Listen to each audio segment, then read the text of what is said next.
As the final seconds of 2025 ticked away into the archives of history, New York City stood on the precipice of a transformation that few could have predicted just 18 months prior.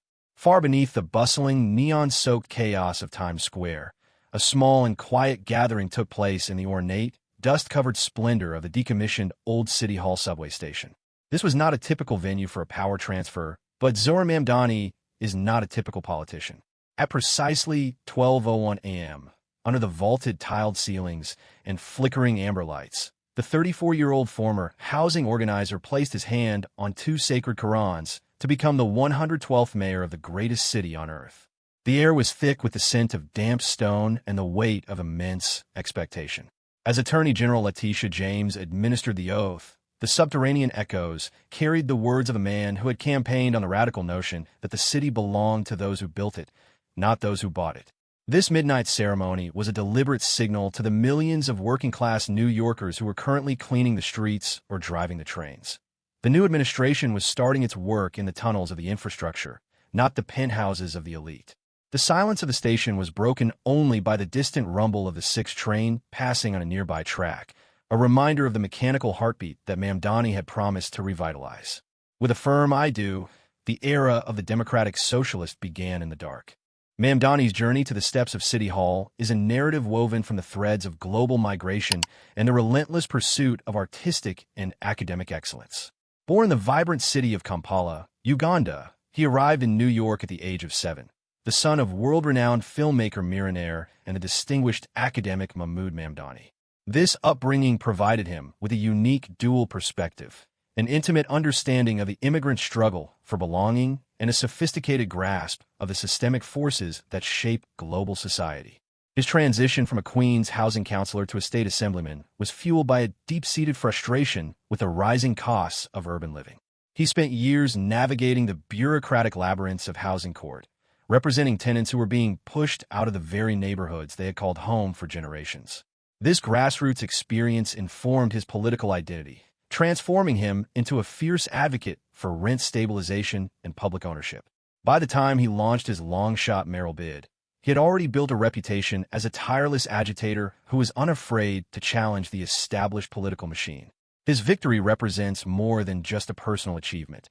It is a validation of a multicultural, multi-generational coalition that spans from the bodegas of the Bronx to the tech hubs of Brooklyn.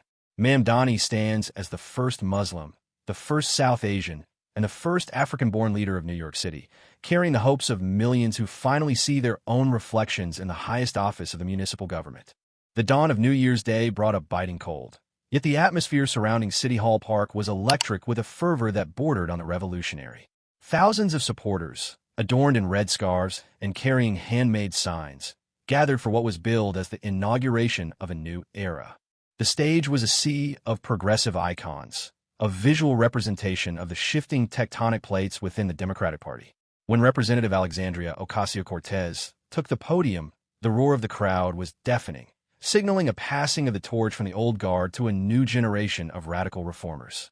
But the most poignant moment occurred when Senator Bernie Sanders stepped forward to administer the ceremonial oath. The elder statesman of American socialism looked on with visible pride as his protege prepared to take the reins of the nation's largest city. Mamdani's public address was a masterclass in populist rhetoric, eschewing the traditional platitudes of unity in favor of a direct challenge to the status quo. He spoke of a city divided by soaring glass towers and crumbling public housing, promising to bridge that gap through bold, unapologetic intervention. He did not speak of incremental progress or bipartisan compromise. Instead, he spoke of a fundamental restructuring of how New York functions.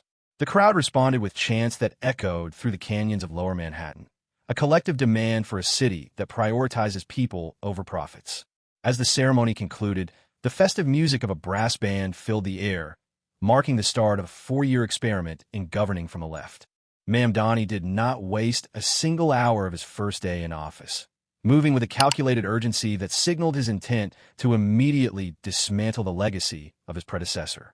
Within minutes of arriving at the mayor's desk, he signed a sweeping executive order that revoked every directive issued by Eric Adams after the date of his federal indictment in September 2024. This was a symbolic and practical cleansing of the executive branch, aimed at restoring public trust in a government that had been mired in scandal and legal turmoil. The new mayor's team had spent months preparing this legal maneuver, ensuring that the transition would be a total break from the past, rather than a continuation of existing policies. Beyond the revocations, Mamdani issued a series of new mandates aimed at increasing transparency within the New York Police Department and the Department of Correction. He ordered an immediate freeze on all pending high-end luxury developments that had received controversial tax abatements, directing those resources toward the maintenance of existing public housing stock. This day one blitz was designed to prove that his campaign promises were not merely slogans, but actionable blueprints for a new administration. His critics labeled the moves as performative and legally precarious, but for his base, it was the exact kind of decisive leadership they had been craving. The message was clear. The era of backroom deals and corporate favoritancy was over. The city government was being repositioned as a tool for social equity, and the bureaucracy was being forced to adapt to a new, much faster pace of change. At the core of Mamdani's vision for New York is a radical reimagining of the Metropolitan Transportation Authority, which he views as the city's most vital public utility. During his campaign, he famously proposed making all city buses free, an idea that was initially dismissed by fiscal conservatives as a logistical and financial impossibility. However, in his first major policy briefing as mayor, he outlined a comprehensive plan to fund this initiative through a combination of increased congestion pricing revenue and a new tax on commercial deliveries. He argued that a free bus system would not only ease the financial burden on low-income residents, but also drastically reduce traffic congestion and carbon emissions. Mamdani's transit plan also includes a massive investment in subway, signal modernization, and the expansion of the Interborough Express to connect underserved communities in Brooklyn and Queens. He envisions a city where the transit desert is a relic of the past, and where every New Yorker has access to fast, reliable, and affordable transportation regardless of their zip code. To oversee this transformation, he has appointed a team of urban planners and transit advocates who share his belief that public space should be reclaimed from private automobiles. This vision extends to the streets themselves, with plans to create hundreds of miles of protected bike lanes and pedestrian plazas. For Mamdani, transit is not just about moving people from point A to point B. It is about social mobility and the right to the city. By prioritizing the bus rider over the luxury car owner, he is attempting to flip the traditional hierarchy of New York's infrastructure.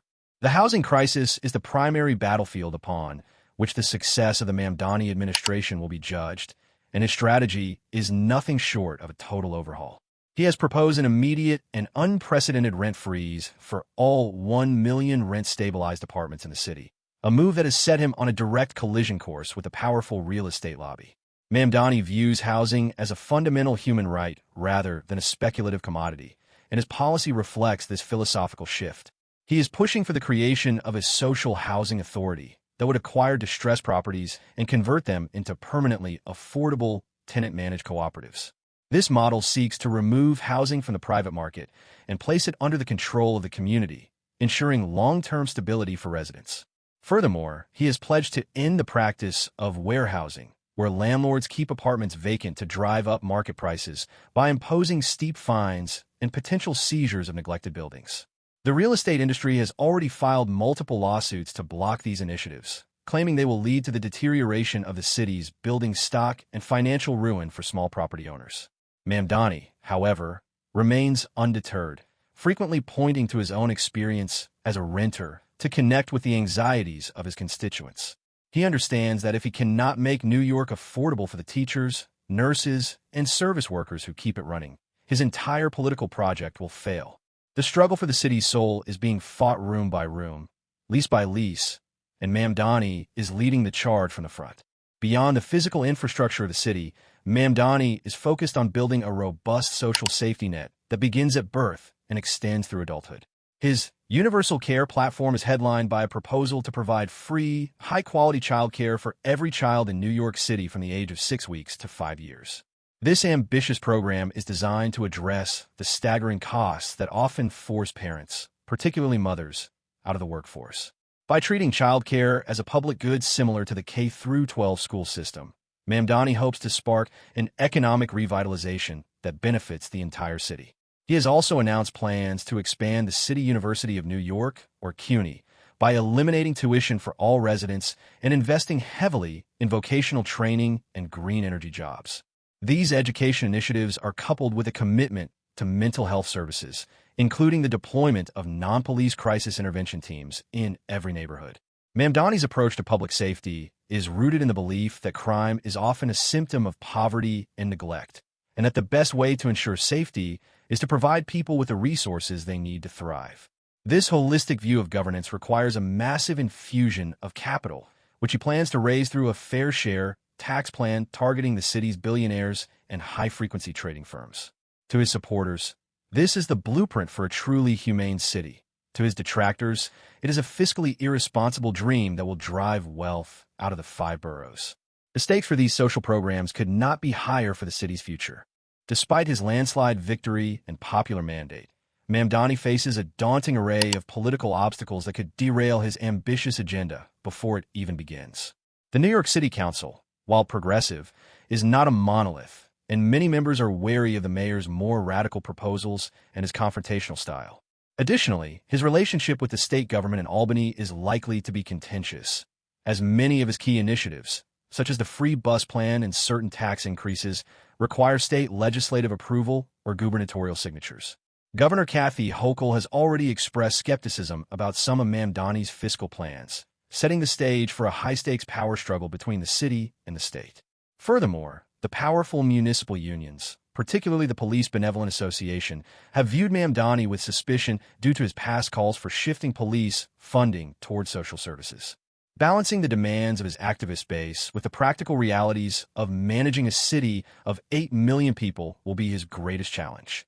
He must find a way to maintain his ideological purity while making the necessary concessions to pass legislation and keep the city's basic services functioning. His administration is staffed with a mix of veteran policy wonks and young organizers, a team designed to navigate the halls of power while remaining connected to the streets. Every move he makes is being scrutinized by national media that views him as a test case for whether democratic socialism can actually work on a massive scale. The election of Zohran Mamdani has resonated far beyond the borders of the 5 boroughs, positioning New York City as a central hub in the global movement for urban justice. Leaders from major metropolitan areas around the world, from London to Barcelona to Bogota, have reached out to the new mayor to discuss shared challenges like climate change, housing affordability, and the rise of the gig economy.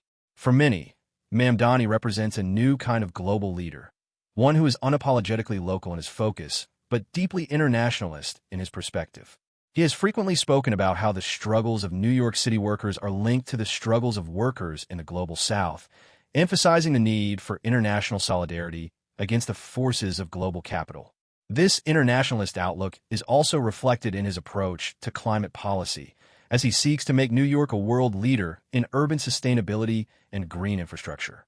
He has pledged to accelerate the city's transition to renewable energy and to implement aggressive building retrofitting programs that will create thousands of union jobs. By framing New York as a green sanctuary city, he is attempting to show that environmental justice and economic justice are two sides of the same coin.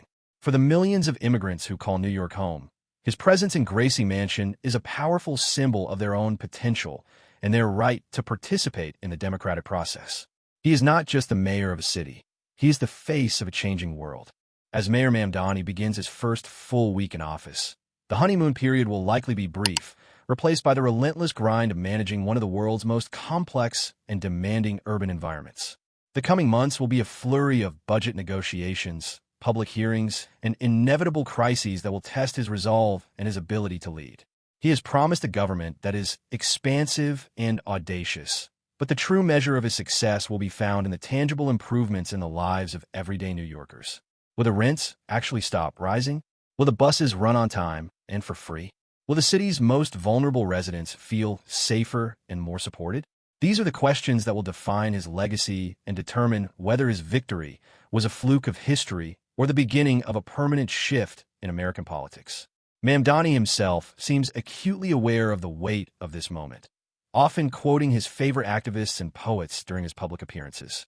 He knows that he is not just fighting for a policy platform, but for a different vision of what a city can be, a place where dignity is not a luxury and where the collective good outweighs individual greed. As he walks through the halls of City Hall, a building that has seen the rise and fall of countless political giants. He carries with him the energy of the subways and the spirit of the streets. The journey has only just begun, and the eyes of the world are watching New York to see if a new world is indeed possible.